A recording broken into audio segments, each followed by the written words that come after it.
Hi guys, sumuhay! Welcome back to our channel. This is Efrain, yung hardinerong kapitbahay. It's another day and another plan to discuss ano pang hinihintay mo. Tara, samahan mo ako at magkwentuhan tayo.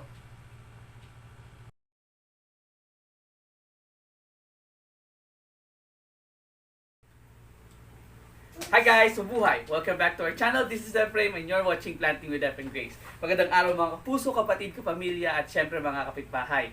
If you're looking for a house plant that with interesting foliage, I believe this plant is right for you. This plant is called Microsorum muscipolium. Okay, so hindi na halos ako makita, no? So this is also known as an alligator fern, crocodyllus fern, and of course the crocodile plant. Okay, this particular plant is an origin of Australia and Southeast Asia. Okay, so as you can see, this plant is what we call now as the fern plant. Kaya napakaganda niyang alagaan sa ating bahay. Okay, well, the crocodile fern, sometimes known as an alligator fern, crocodyllus fern, or a crocodile plant, is a fern native to Australia with a slightly unusual texture. The fern gets its name from the scale-like appearance, parang katulad ng mga reptiles natin. And of course, its leaves, which also makes it an appealing houseplant for fern lovers. So if you are actually a fern collector, this plant is actually right for you. At napakaganda nung kanyang pinaka-scale. So kitang-kita natin yung kanyang patterns na parang same lang siya ng mga scales ng mga reptilia. Okay? As you can see, yun yung maganda about this particular plant. It's not about the flowers, kasi wala naman siyang flowers, or even the spores.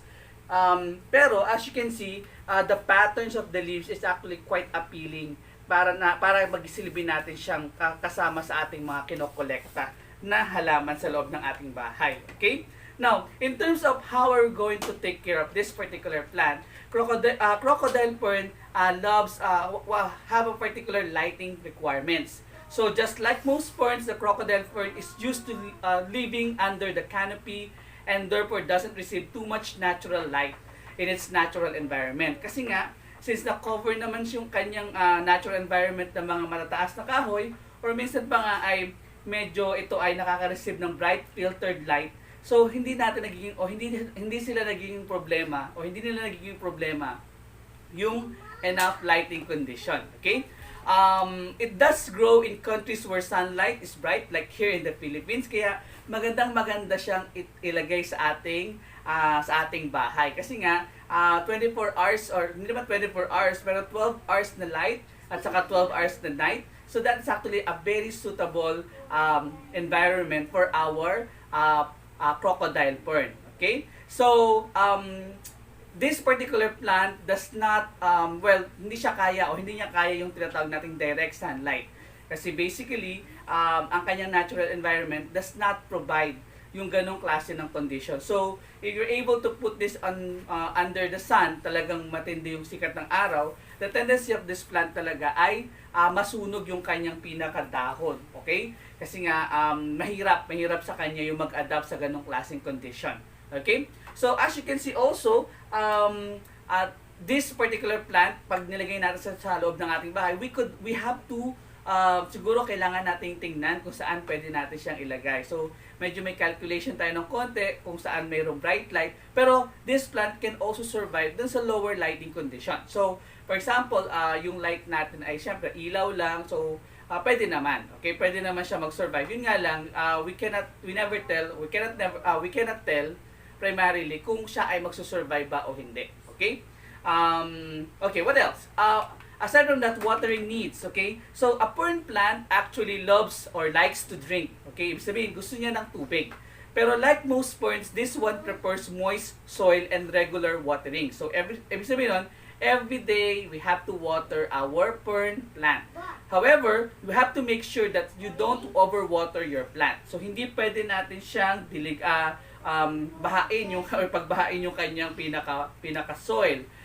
Because the soil needs moist at hindi niya kailangan yung clogging or yung sudden or yung pinaka maraming tubig, or we are not going to sit this one on water. Okay? Kasi pag ganun ang ginawa natin, like any other fern plant, there is a lot or there's a big chance of root rotting. Okay? To ensure this plant doesn't have yung tatawag nating root rot, we have to suggest to you yung anong klase ng soil na kailangan natin. Of course, that is the next one.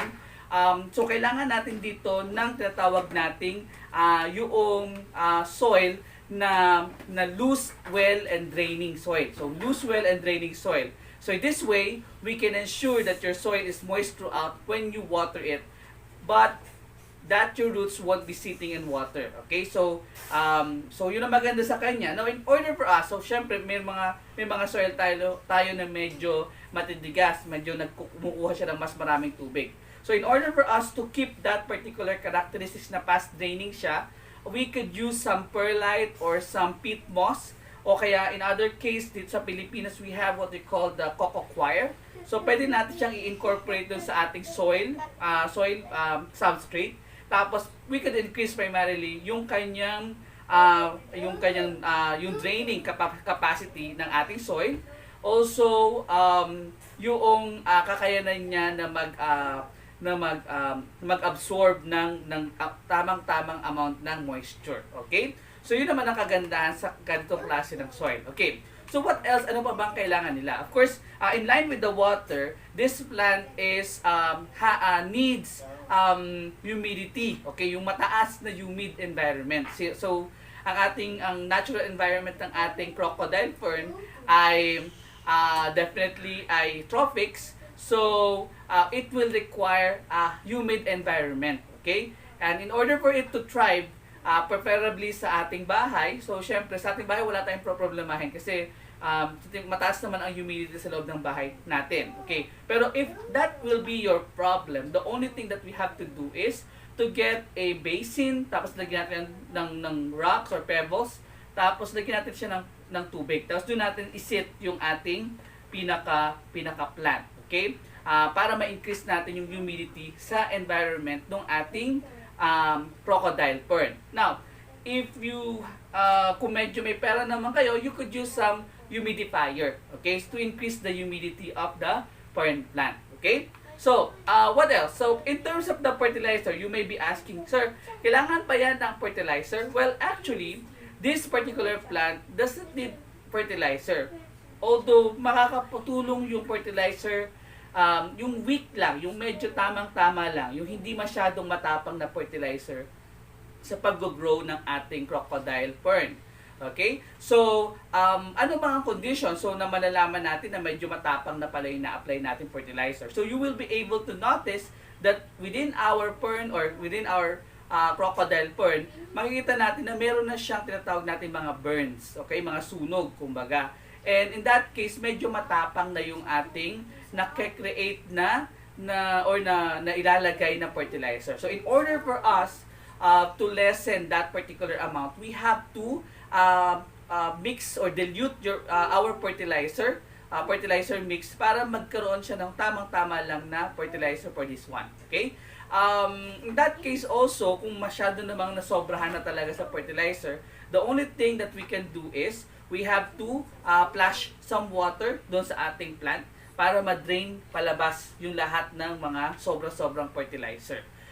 Yun nga lang, kailangan natin ng magandang drainage, kumbaga. Okay? Magandang drainage ng ating soil mix. Kasi kung talagang nagagamitan natin siya ng mas matapang na fertilizer, more or less baka mapatay natin yung ating fern plant, kumbaga. Okay? So, also, as you can see, in terms of the propagation naman, there are two ways actually. So there is what we call a sexual reproduction of this particular plant. And as you can see sa likod niya, very visible naman, visible ba? Yung ating tinatawag na mga spores or sporangia. Okay? So meron siyang sporangia sa likod, okay? Which we could use primarily in order for us to produce young crocodile fern.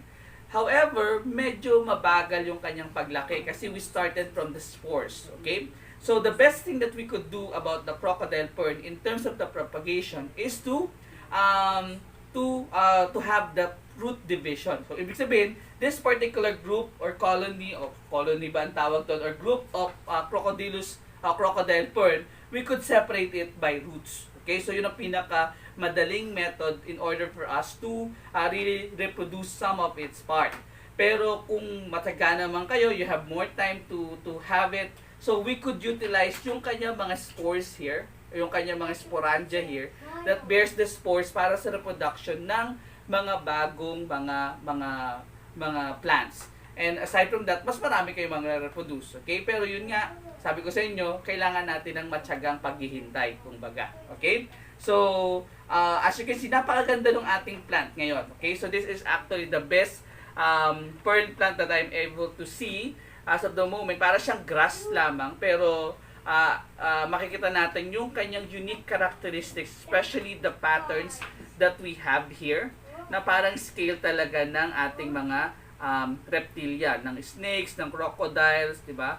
So, that makes it very interesting, okay? And that's why I'm going to keep this particular plant sa loob ng bahay. And of course, syempre may konting light, okay? Merong bright light conditions in order for it to grow. Tapos next time, I would be able to show you kung paano naman natin siya ipapropagate using root division naman. Okay? So guys, again, I really recommend you to have this particular plant. And of course, napakaganda niyang keep sa loob ng ating bahay. Okay? So, napakadali niyang ipag-grow, napakadali niyang tawag natin, alagaan, and of course, maganda siyang addition sa ating mga plants indoor, okay, sa loob ng ating bahay. So, I think that's all, folks. You're watching Planting with Def and Grace. Please watch and subscribe to our YouTube channel, and you may add to your list our FB page sa Marigracia at ang Lihim na Hardin. Okay, by the way, shoutout muna kay Ate Tay. So, of course, if you want to learn more about makeups, okay, you could look for Ate Tay, okay, sa kanyang mga vlog about the makeup, okay? And also you could drop by sa web naman, sa FB page naman ni Kalisi for some of those siguro pwede kayong makakita ng mga legit na mga gold, mga gold, okay? So guys, thank you, and if you have some information related to this particular plant, comments, or your experiences in adding or in taking care of this plant, so we are really welcoming your ideas and your contributions, okay? So thank you very much for continuously subscribing to our channel and watching our videos. Thank you and goodbye.